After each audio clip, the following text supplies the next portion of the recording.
தேர்தல் முடிவுகள் தமிழ்நாட்டு மக்களுடைய என்ன பிரதிபலிப்புகள் நாளை தெரியும். அதிமுகவுக்கு சாதகமாகவும் எங்களுக்கு மாற்றாக இருக்கின்ற அணிகளுக்கு பாதகமாகவும் முடிவு அமையும். ஒரு சில கருத்துக்கள் வந்து திமுக மெஜாரிட்டியும் அதிமுக மெஜாரிட்டியும் ஒரு சில கருத்துக்கள் கொஞ்சம் சட்டசபை அமையும் சொல்றாங்க. சில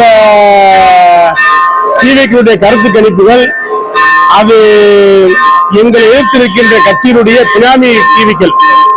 அது உங்களுக்கு எல்லாருக்கும் இப்ப எல்லாம் விளங்கி இருக்கும். அதிமுக வெற்றி பெறும், அதிமுக கூட்டணி வெற்றி பெறும் என்று சொல்லக்கூடிய சேனல்கள், கருத்து கணிப்பு நிறுவனங்கள் எல்லாம் காலங்காலமாக இருந்து தொடர்ந்து பல தேர்தல்களில் கருத்து கணிப்புகளை வெளியிட்ட நிறுவனங்கள்.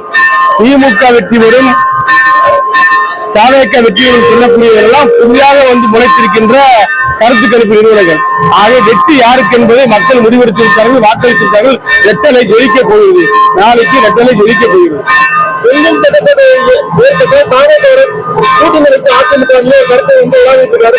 அப்படி ஒரு சூழ்நிலையை தமிழ்நாட்டு மக்கள் தரமாட்டார்கள். அதிமுகவுக்கு பெரும்பான்மையான இடங்களை கொடுப்பார்கள், பெரும்பான்மையான வாக்குகள் அளித்திருக்கிறார்கள். எடப்பாடியார் தமிழ்நாடு முதலமைச்சராக பெரும்பான்மை பெற்று முதலமைச்சராக பொறுப்பேற்பார். தேர்தல் முடிவுகள்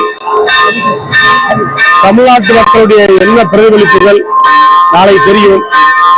அதிமுகவுக்கு சாதகமாகவும் எங்களுக்கு மாற்றாக இருக்கின்ற அணிகளுக்கு பாதகமாகவும் முடிவு அமையும்.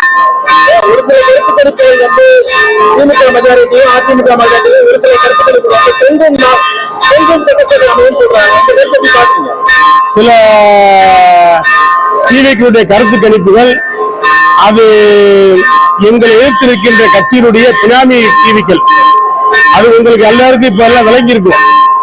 அதிமுக வெற்றி பெறும், அதிமுக கூட்டணி வெற்றி பெறும் என்று சொல்லக்கூடிய சேனல்கள், கருத்து கணிப்பு நிறுவனங்கள் எல்லாம் காலங்காலமாக இருந்து தொடர்ந்து பல தேர்தல்களில் கருத்து கணிப்புகளை வெளியிட்ட நிறுவனங்கள்.